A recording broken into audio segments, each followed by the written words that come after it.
The Bears came here to Natchitoches, Louisiana, looking for their 6th straight win and a chance to stay in the playoff hunt.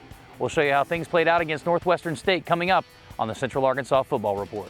The Central Arkansas Football Report is sponsored by Farm Bureau Insurance of Faulkner County, 1037 The Buzz, AT&T, All Clean Restoration Services, Crane Automotive, AT&T Real Yellow Pages, First Security Bank, Sonic Drive-In, The Log Cabin Democrat, JJ's Grill, Zaxby's, and Moe's Southwest Grill.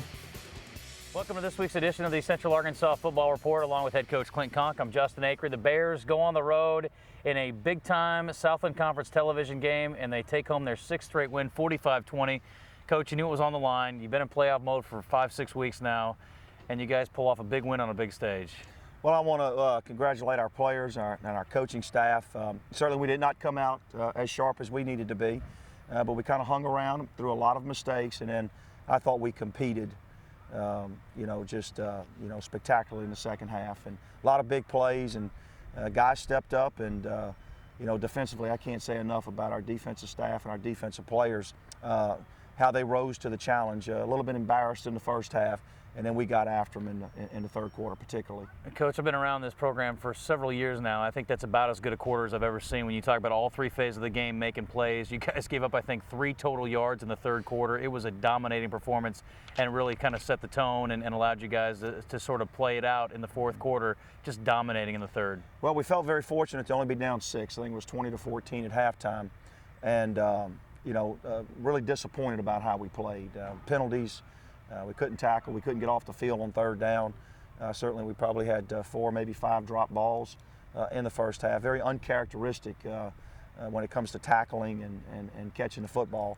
But we responded in the second half. I thought we made a few adjustments. Certainly getting Justin Love back was a confidence boost for our defense in the second half. And I thought we ran the ball well. And of course Nathan Dick played pretty sharp in the second half. And so it was a complete team win. And very difficult place to win, and certainly they're all precious when you go on the road. No doubt about it. When the Bears stay in playoff contention, at halftime, Coach Conque called it a minor miracle that they were only down 6 points. We'll show you how those first 2 quarters played out and exactly what he was talking about in just a moment. I'm Jay Myers with Crane Buick GMC, the GM Giant right here in Conway. We're proud to support the UCA Bears. Come let us show you that we're the best place in the state of Arkansas to buy your next vehicle. Best selection, best service, and best prices. Come see our full-service dealership. Bring your UCA ticket stub and get an extra $500 off or 10% off any service visit. The GM Giant loves Conway and the UCA Bears. Crane Buick GMC, 1003 North Museum Road. Go Bears! CraneTeam.com. What's going on here? Oh, just eating a Baja dog with pepper jack and jalapenos. Uh-huh. You pay for that hot dog? What? We got a complaint that some guy was down here rattling chains and moaning. Oh, okay. And just because I'm a ghost, you assume it's me.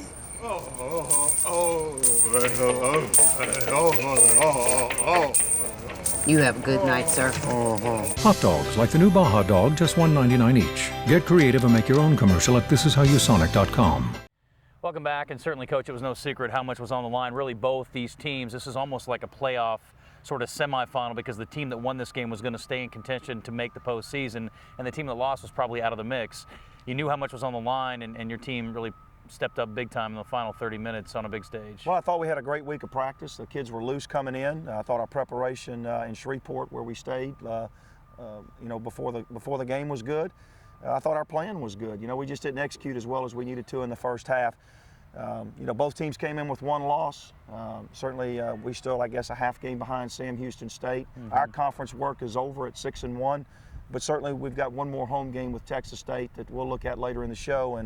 But we had to have this one to stay in conference contention as well as NCAA championship contention. Yeah, let's take a look at the first half highlights. Bears lost the toss, and Northwestern State deferred, and you come out on offense, and I know it's been kind of a slow starting thing, and it seems like you guys have been playing from behind in the early going, and boy, you just start off with a great kickoff return by Isaiah Jackson out past the 45-yard line.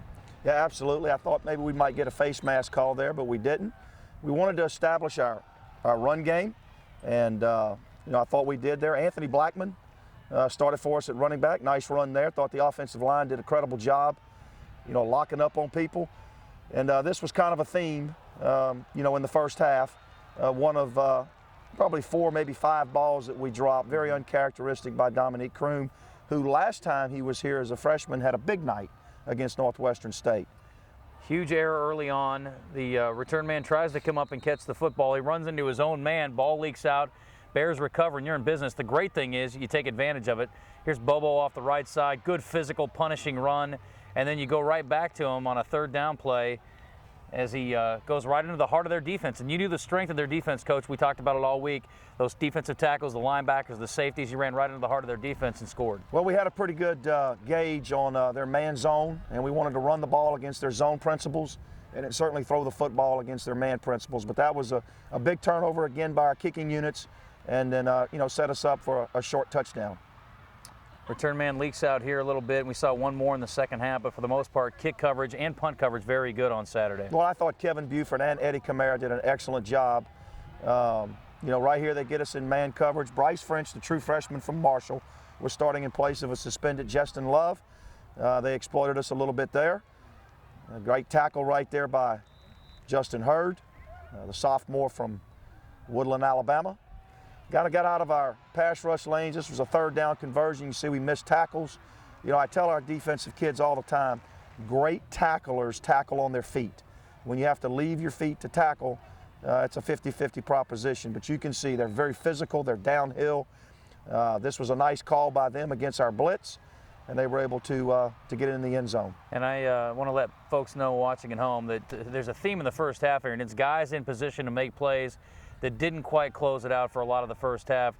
Great throw right there by Nathan Dick. Another ball that just couldn't quite be corralled by a receiver, and you mentioned it's a theme in the first half. Guys in position to make plays that didn't quite do it. Jesse Grandy there, nice catch, gets out of bounds there on the sideline in front of the Northwestern State bench. And then not the best throw of the first half there, a little behind Dominique Kroom there, and Northwestern State takes it back. Well, we felt like we had some advantage with our slant game.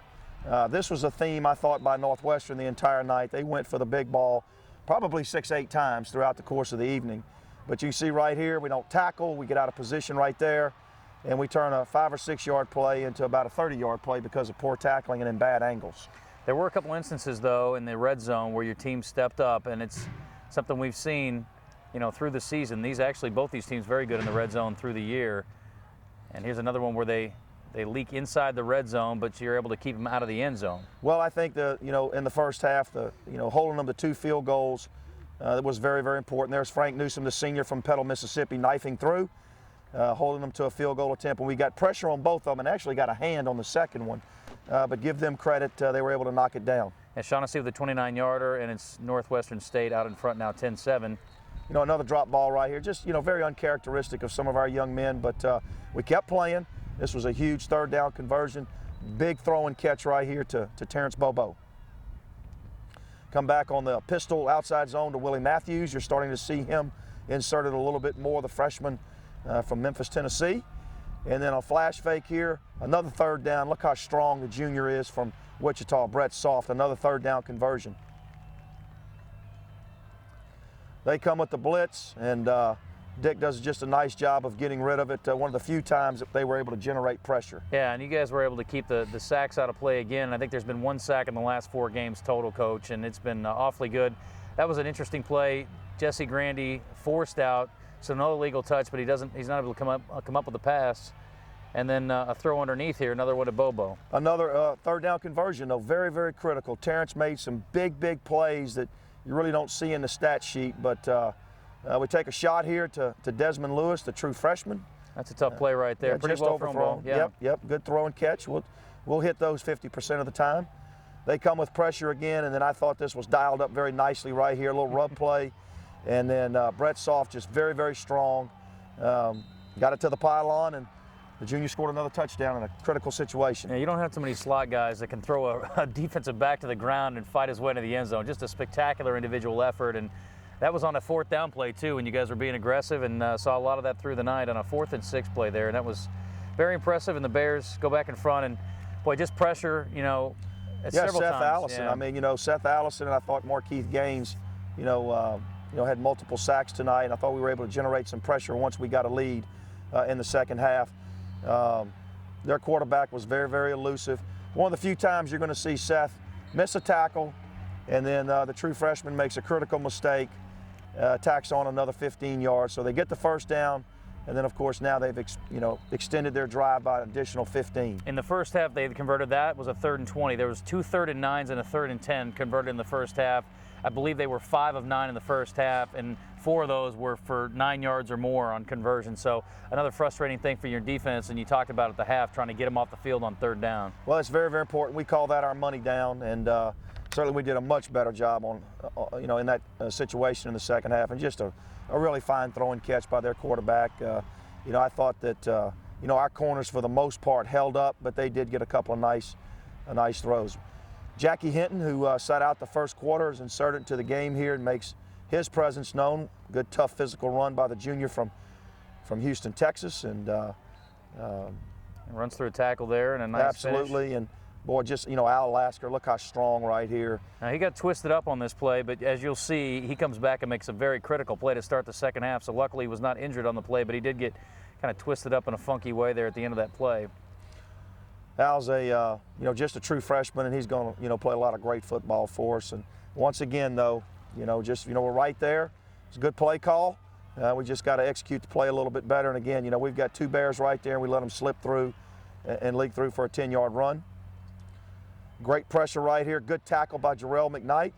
They had a 3rd and short right here. They extended their drive, but the senior from Grand Prairie made a nice play. Once again, we lose our lane integrity on pass rush. We're flying around. We're playing hard. We're competing at a pretty good level, but we're just not playing as assignment sound and tackling as well as we needed to. Justin Hurd right there on a very violent collision. I know he went out later in the game with a concussion. Yeah, mild concussion for Justin, and I thought Jesse Sims came in and did a very good job. One of our captains tonight. Nice tackle right there once again by Seth, but we lead with the head. Another personal foul penalty, questionable, but yeah, the kid was going down. It was kind of a tough spot for Seth, who's again not a dirty player. Right here, you'll see a pass interference call that was, I think, a lot of us in the booth were questioning, but either way, it goes against the Bears, moves them down into the tight red zone, and boy, give big time credit to the defense right here. Huge right here. There's Carl Brady with a tackle for loss, and Devin Hawkins, the junior from Caledonia, Mississippi, gets a hand on this ball, but they're able to knock it through. And once again, I felt very fortunate that we were only down 6 points at halftime. Yeah, 20-14 at the break, and Shaughnessy has been very, very good as far as being consistent as a kicker. But the Bears down 6 at the break. We'll take a look at the second half highlights coming up, and boy, got off to a great start. Stay tuned.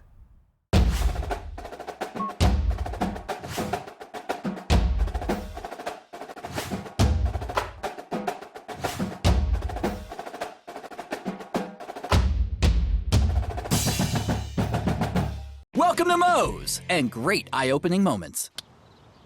You guys are skins.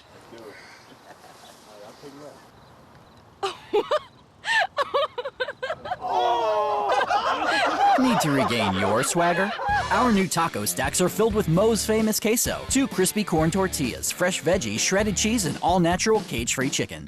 Then folded and grilled crispy, making everyone feel tougher. Well, almost everyone. Moe's, feed the moment.